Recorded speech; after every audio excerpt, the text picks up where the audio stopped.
우리가 성경에서 사랑만큼이나 많이 다루는 주제가 이 감사다 이렇게 생각합니다.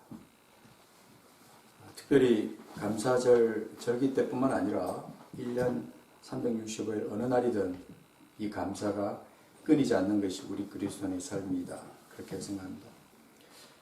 이 세상적인 어떤 감사, 일반적인 감사 이것은 원칙적으로 따지고 볼 때 감사할 조건이 있을 때 감사하는 거예요. 그게 원래 감사예요. 그러나 감사할 조건이 없을 때 과연 우리가 감사할 수 있느냐. 이 감사라는 이것이 사람이 살아가는 데 있어서 아주 중요한 사항인 것을 우리는 말씀을 통해서 잘 익히 알 수 있습니다. 성경에 누가복음 17장에 가서 보면은 예수님 때문에 이제 고침받은 10명의 문둥병자, 10명의 나병 환자 얘기가 나옵니다. 이 10명의 나병 환자들이 다 고침을 받았는데 그 중에 한 사람만 주님 앞에 돌아와서 감사를 했습니다. 그때 주님은 그렇게 말씀하셨어요. 누가복음 17장 17절에 가서 보면 10사람이 다 깨끗함을 받지 아니하였느냐 그 9은 어디 있느냐 이렇게 말합니다. 여기서 우리는 생각할 때 그 9사람은 감사하지 않아서 주님 앞에 안 온 것일까? 아니면 감사함에도 불구하고 감사하는 것이 이렇게 좀 적어서 그 마음이 적어서 주님 앞에 오지 않은 것일까? 이런 생각을 해봤어요. 그런데 만약에 성경에 이렇게 기록되어 있다 할지라도 10명 중에 1명이라도 2명이라도 병고침을 받지 않았는데 다른 8명, 9명은 병고침을 받았는데 나는 병고침을 받지 않았다. 그런데 주님 앞에 돌아와서 병고침을 받지 않았지만 내가 주님께 감사합니다라고 하는 사람이 혹시 기록되어 있었다면 과연 어땠을까? 저 혼자 말씀을 묵상하면서 상상해 봤어요. 많은 사람들은 그렇게 생각합니다. 많은 그리스도인들도 그렇게 해요. 병고침 받았기 때문에, 부자가 되었기 때문에, 출세했기 때문에, 자녀들이 건강하고 자녀들이 잘 되기 때문에 감사하는 거죠. 감사함을 바칩니다. 하나님 앞에 감사한다고 참 주님 앞에 감사를 표현합니다. 사실은 그것은 우리의 본 모습이 아니다 하는 것입니다. 우리가 잘 아는 대로 다니엘서 3장에 나오는 사드락, 메삭, 아벤노고의 그 사건을 우리는 잘 압니다. 그들이 참 하나님께서 어떠한 상황 가운데 그들을 인도하실지라도 그들을 극렬히 타는 풀무 가운데서 구해주지 아니하실지라도 그죠? 그들은 우리가 왕의 신들을 섬기지도 아니하고 왕의 세우신 금신상에 절하지도 아니할 것이다. 느부갓네살 왕에게 그렇게 단호하게 선포했던 그들의 삶이 참 결과적으로 그들이 하나님의 능력으로 말미암아 그 풀무 가운데서도 이렇게 죽지 않고 그들이 머리털 하나 이렇게 타지 않고 그들이 구출함을 받았다는 것 때문에 우리는 이 사건을 우리는 너무나 잘 알고 있습니다. 근데 사실 우리는 이 조건 없는 감사, 조건 없는 믿음 이것에 대해서 우리가 생각해 보자 그러면 우리는 정말 깊숙이 할 말이 많아요. 하나님을 향해서 하나님의 그 큰 사랑, 말로 표현할 수 없는 이 어마어마한 사랑, 나를 구원하시기 위해서 자기 아들을 십자가에 내놓으신 그 사랑, 그 사랑을 우리가 생각하면 우리가 어떻게 조건을 달겠어요, 거기에? 어떻게 조건 있는 감사가 있을 수 있겠느냐. 사나 죽으나 우리가 주님의 것이다. 사나 죽으나 주님의 영광이라고 그렇게 하면서도 우리는 때때로 소유 때문에 불평하고 소유 때문에 하나님 앞에 때때로는 감사하고 때때로는 원망하고 그죠? 때때로는 다른 사람과 비교하고 때때로는 하나님께서 내게 주신 그것에 대해서 충분하게 감사하지 못하는 그런 삶을 우리가 살아갈 수 있습니다. 오늘 성경 우리가 한번 아주 중요한 성경 구절 하나 찾아보겠습니다. 익히 아는 말씀인데 데살로니가전서 5장에 있는 말씀입니다. 이 말씀 우리가 너무나 잘 아니까 그렇죠? 찾지 않아도 익숙한 말씀입니다. 데살로니가전서 5장 하면 이미 딱 우리는 생각날 것입니다. 그런데 오늘 저는 여기서 15절부터 22절까지 말씀을 한번 같이 쭉 읽어보겠습니다. 5장 15절부터 22절. 왜 쭉 연결해서 읽는지를 여러분에게 좀 이따 말씀드리겠습니다. 자, 15절부터 22절까지.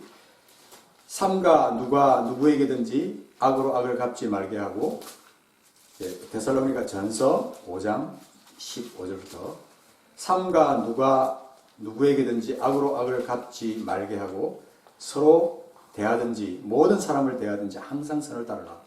항상 기뻐하라. 쉬지 말고 기도하라. 범사에 감사하라. 이것이 그리스도 예수 안에서 너희를 향하신 하나님의 뜻이니라. 성령을 소멸하지 말며 예언을 멸시하지 말고 범사에 헤아려 좋은 것을 취하고 악은 어떤 모양이라도 버리라. 자, 이 말씀에서 우리는 많은 부분에 아주 가장 중요한 핵심적인 말씀이라고 16절, 17절, 18절을 우리는 뽑아냅니다. 그래서 항상 기뻐하라, 쉬지 말고 기도하라, 범사에 감사하라. 이것이 그리스도 예수 안에서 너희를 향하신 하나님의 뜻이다. 이렇게 말하면서 기뻐하자, 쉬지 말고 기도하자, 범사에 감사하자.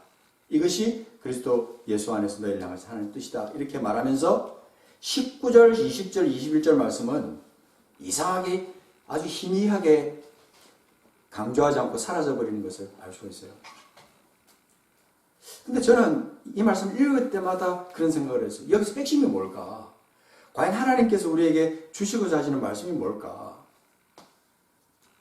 이 말씀을 하다가 갑자기 하나님께서 제게 보여주신 것이 이것이 그리스도 예수 안에서 너희를 향하신 하나님의 뜻이라는 이것이 핵심이 뭘까 하는 생각이 들었어요. 앞뒤 구절의 소중함에 그 어떤 연막을 치는 같은 어떤 사탄의 얇은 어떤 전술 전략이 들어있지 않나 이런 생각을 문득 했어요. 자, 여기서 그리스도 예수 안에서 너희를 향하신 하나님의 뜻이라는 이것이 어디에 적용되는가 하는 거예요. 많은 사람이 16, 17, 18절을 묶어서 이것이 하나님의 뜻이다 이렇게 말하는 사람들이 많이 있습니다. 그런데 갑자기 하나님께서 너 정말 범사에 감사할 수 있니? 너 정말 범사에 감사할 수 있느냐? 그러니까 감사의 초점을 맞추라는 어떤 성령의 강한 어떤 그 감동하심을 제게 주셨어요. 그러다 보니까 원어를 찾아보고 다 이렇게 찾아보니까 그 이상하게 그게 단수예요, 단수. 하나밖에 없어요. 그러다 보니까 범사에 감사하는 것이 이것이 얼마나 중요한지 이것을 우리 주님께서 이 바울 사도를 통해서 우리에게 일러주시기 위해서 이 말씀을 한 게 아닌가.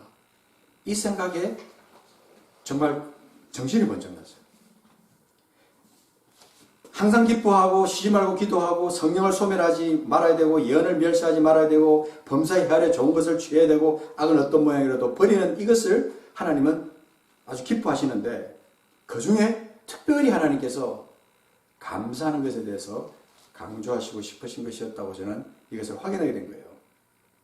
여러분, 이 성경에 이 어떤 원어가 똑같은 하나가 나와요. 그게 뭐냐면 카라라고 하는 것이 기쁨, 희락이라는 뜻이 있어요.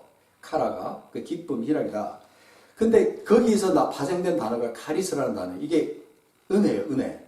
그래서 기쁨과 희락이 충만한 그 상태의 모든 것이 은혜로 나타나고, 그리고 그것이 또 카리스마로 나타나서 우리에게 선물로, 은사로 우리에게 주어지고, 그래서 그것이 유카리스테오라는 그 말로 감사라는 뜻으로 우리에게 전달되는 거예요.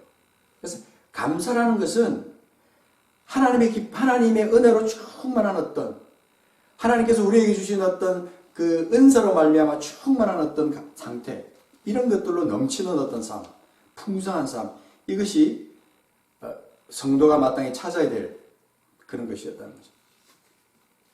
하나님이 우리에게 주신 그 사랑을 한번 생각해 보자. 하나님이 우리에게 주신 은혜를 한번 생각해 보자. 하나님이 우리에게 주신 선물을 한번 생각해 보자. 어떤 조건으로도 무엇과도 바꿀 수 없는 엄청난 것이다.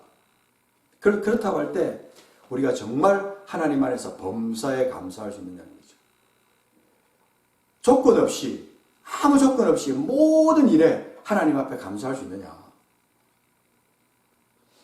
우리 자신의 어떤 신앙의 모습을 한번 점검해 볼 수 있는 아주 중요한 내용이라고 생각합니다. 여러분, 시편 말씀에 들어가서 시편 50편 말씀 한번 잠깐 찾아보겠습니다. 시편 50편.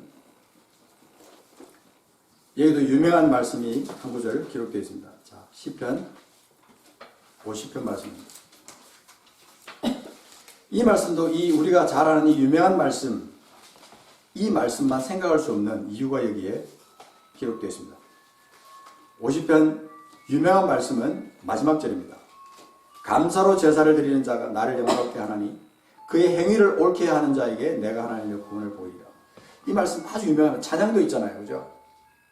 자, 그런데 이 말씀이 나오게 되니까 그 앞에 구절들을 우리가 찾아봐야 돼요. 바로 앞절에 보면 이런 말씀이 있습니다. 하나님을 잊어버린 너희여 이제 이를 생각하라. 그랬어요. 그렇지 아니하면 내가 너희를 찢으리니 건질 자 없으리라. 우리가 하나님을 향해서 감사할 때 여러분 무엇으로 감사하십니까? 무엇으로 감사하냐고요?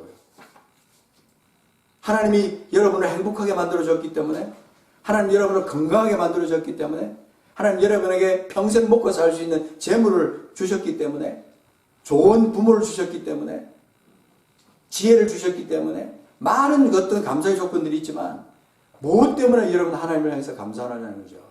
가장 중요한 것은 뭐냐면 하나님이 나에게 생명을 주셨다는 거예요. 생명. 육신의 생명부터 시작해서 하나님 나에게 이 땅에 생명을 주셨다는 거예요. 어떤 많지는 않지만 많은 사람들이 왜 나를 이 땅에 태어나게 하셨습니까? 그렇게 하나님 원망하는 사람이 있어요. 제 주변에도 그런 사람이 있었습니다. 왜 하나님 나를 태어나게 하셨나요? 왜 나를 태어나게 하셨나요? 내 의지와 상관없이 부모님이 나를 이 땅에 태어나게 하셨는데 나는 싫어요.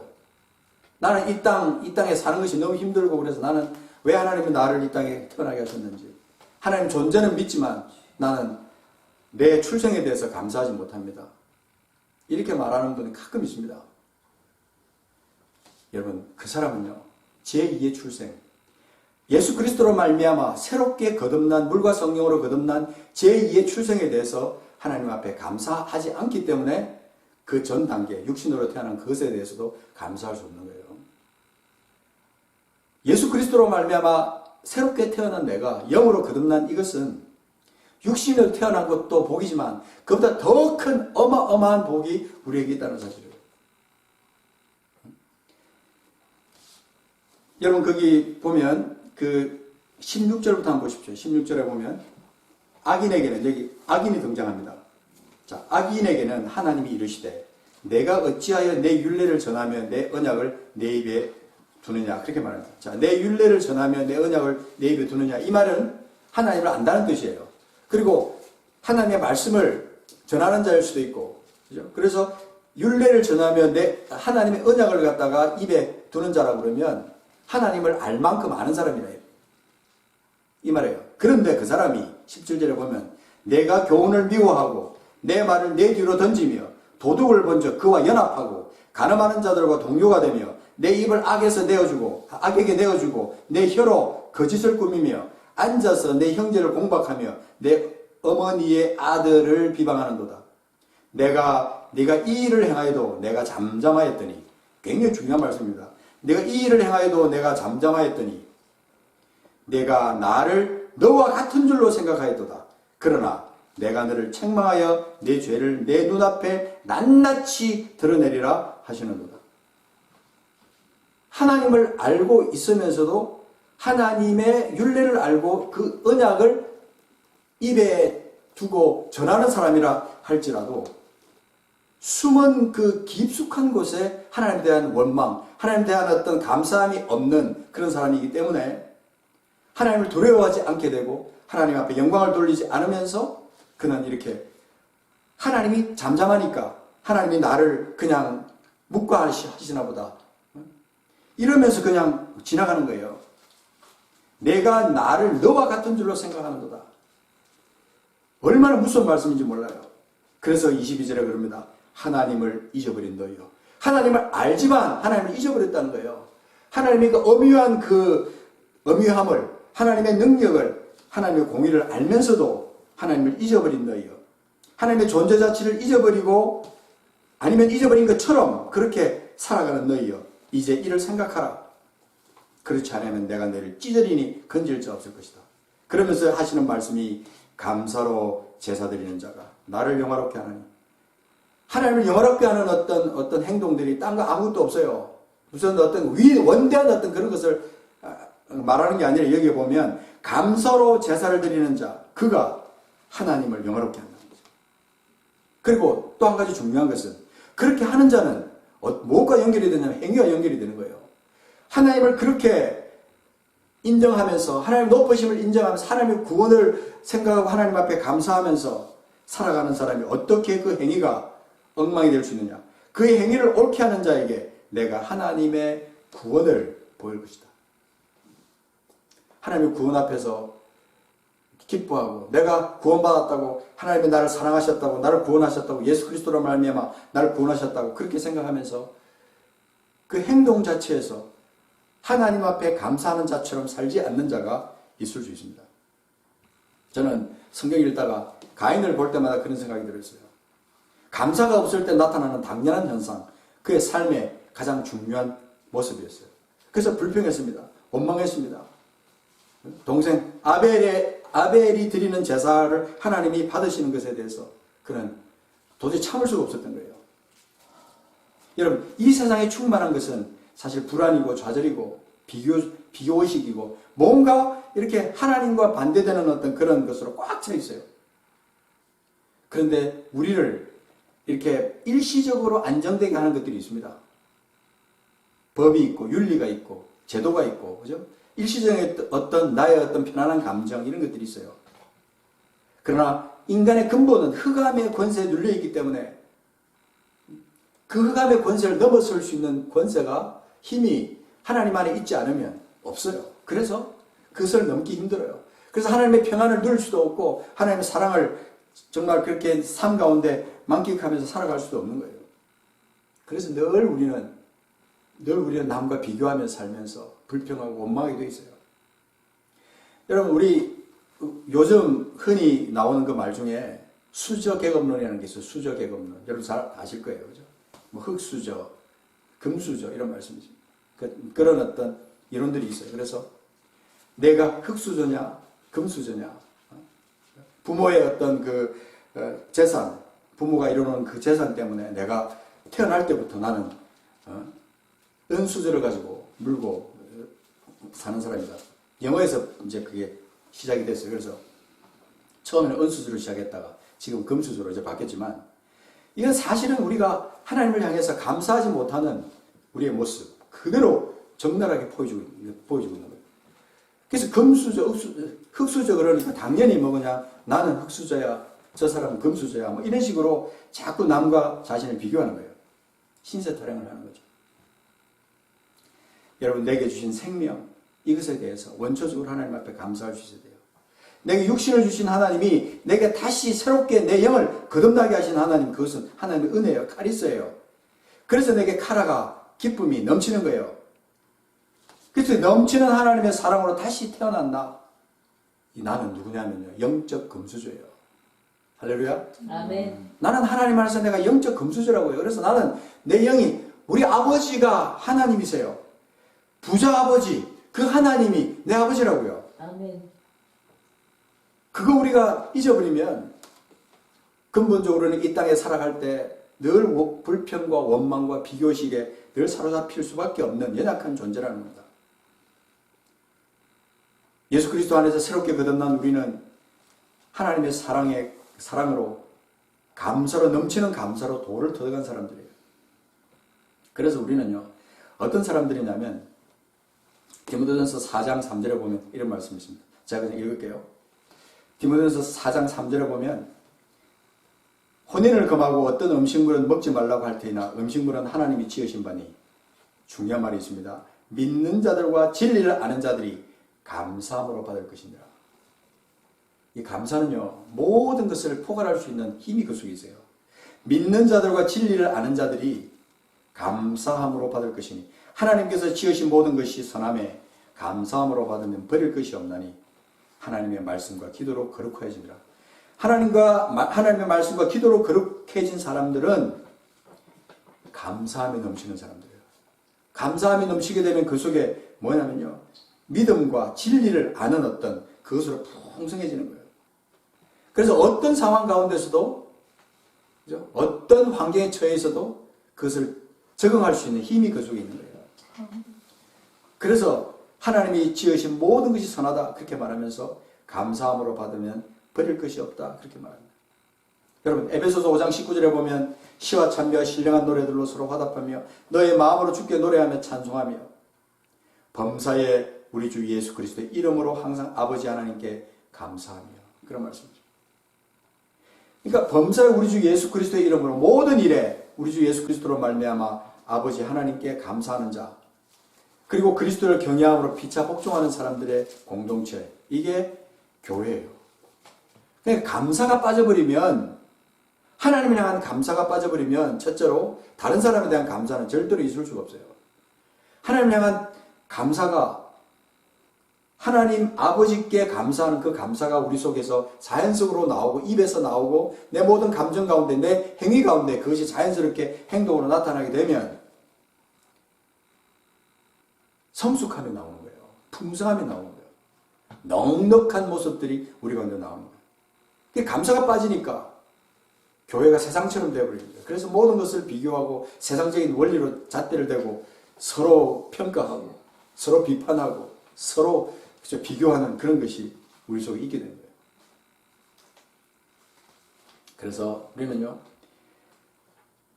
무엇을 하든지 간에 먹을 때도 무슨 행동을 할 때도 우리는 하나님께 감사하고 또 하나님께 감사하고 그런 삶을 우리가 살아야 된다는 것이죠. 우리가 감사의 찬양을 드리지만 마음은 감사하지 않을 수 있어요. 입술은 얼마든지 하나님 앞에 감사한다고 할 수 있습니다. 그러나 우리의 행동은 전혀 감사하고 상관없이 살아갈 수 있어요. 이거는 말도 안 되는 거예요. 외식하는 자예요. 입으로 감사를 외치나 실상은 불평으로 가득 찰 수 있다는 말입니다. 감사가 마치 추수감사절에만 외치는 하나의 어떤 그런 덕목처럼 되어 있는데 아닙니다. 1년 사시사철 모든 날 모든 순간 하나님을 향해서 감사할 수 있는 그 사람이 누구냐면 하나님의 뜻을 행하는 사람이에요. 그것을 성경은 우리에게 말하고 있는 것입니다. 여러분, 나를 진단해야 됩니다. 나를 진단해 볼 때 감사 대신 입에서 불평이 나오는 것이 나오느냐, 나를 스스로 보는 거예요. 그런 모습이 나냐? 아니다. 절대 있을 수 없다. 나는 그렇지 않다. 여러분, 선언하셔야 돼요. 왜냐하면 내가 눈을 들어 하늘을 바라보고 십자가에 달리신 예수 그리스도를 바라보고 부활하신 예수 그리스도를 바라볼 때 내 속에서 감사가 솟아나지 않는다면 이건 뭐가 문제가 있는 거예요. 근본적으로 잘못된 거라요. 여러분, 내가 가진 모든 것을 하나님이 다 취하신다고 해도 감사할 수 있습니까? 욥의 신앙을 여러분 삶에 가질 수 있습니까? 내가 적신으로 와서 하면 내가 적신으로 가는 것이 당연하다고 했던 그 욥의 신앙, 그것이 우리의 신앙이 될 수 있느냐는 말입니다. 바울의 그 고백처럼 모든 것을 배설물로 여기는 마음, 그런 마음이 있다면 물질 때문에 불평하고 다른 사람과 비교해서 원망하고 그러지 않을 수 있는 기초가 되어 있다는 것입니다. 하나님 안에서, 여러분, 우리 교회 안에서는요, 성도들 안에서는 흙수저, 금수저 개념은 없습니다. 있어서는 안 되고요. 입으로도 떠올려서도 안 된다고 저는 생각합니다. 하나님의 뜻을 이루는 삶이 거창한 것이 아니에요. 오늘 이 말씀에 데살로니가전서 5장 18절에 나오는 것처럼, 그죠? 딴 거 하나 아무것도 없어요. 범사에 감사하라. 이것이 그리스도 예수 안에서 너희를 향하신 하나님의 뜻이니라. 모든 일에 감사하는 그것이 하나님을 향한, 예수 그리스도 안에서 하나님을 향한 그분의 뜻, 아버지의 뜻, 그것이라. 아멘. 아버지의 뜻을 이루는 삶이 거창한 거 아닙니다. 밤사에 감사하는 삶. 모든 일에 감사함으로, 정말 말도 그렇게 하고 생각도 그렇게 행동도 감사하는 삶을 살아가면서 하나님을 사랑하고 이웃을 내 몸처럼 사랑하는 그 삶을 감사하는 삶에 그대로 나타내는 것. 내 재능을 통해서, 물질을 통해서, 그죠? 하나님 내게 주신 지혜를 통해서 이 감사하는 것이 내 삶에 자연적으로 행위로 나타나는 삶. 그 사람을 하나님께서는 이렇게 말씀하시잖아요. 나를 영화롭게 한다. 하나님을 영화롭게 한다는 거예요. 그리고 그의 행위를 옳게 하는 자에게 하나님의 구원을 보이겠다. 그렇게 말씀하셨어요. 나를 지으신 하나님 아버지의 사랑으로 충만하고 모든 일에 감사하고 모든 일에 감사하고 충만하라는 뜻이에요. 어떤 경우에도 감사하고 그것이 호흡이 끊어지는 날까지 하나님의 뜻으로 알고 살아가는 사람, 그런 행위를 하나님 앞에 내보이면서 살아가는 사람, 이웃에게 내보이면서 살아가는 사람, 그런 사람이 우리 성도가 되어야 된다는 것입니다. 그렇게 될 때 하나님께 영광이 되는 거예요. 오늘 이 말씀 그대로 하면 하나님을 영화롭게 하는 자들, 어떤 제사를 하나님 앞에 갖고 오겠어요? 화려한 어떤 모습의 제사, 삐까뻔쩍한 어떤 물질적인 제물로 하나님 앞에 갖고 있어요. 이제는 그런 시대가 아니잖아요. 영으로 하나님 앞에 이 감사의 제사를 하나님 앞에 드릴 수 있는 어떤 형식도 다 넘어서서 하나님의 기쁨이 되는 그런 어떤 감사로 충만한 그리스도의 삶. 그 사람을 하나님은 지금 그런 사람을 하나님 찾고 계세요. 그런 사람이 또 하나님께 영광을 돌리고 하나님 뜻을 이루고 주님의 기쁨이 되는 삶이 될 수 있다는 것입니다. 이 시간 1년 365일 매 순간 범사에 감사하는 삶으로 하나님의 기쁨이 되는 삶이 되는 여러분 모두가 되기를 간절히 소원하며 주의 이름으로 축원합니다.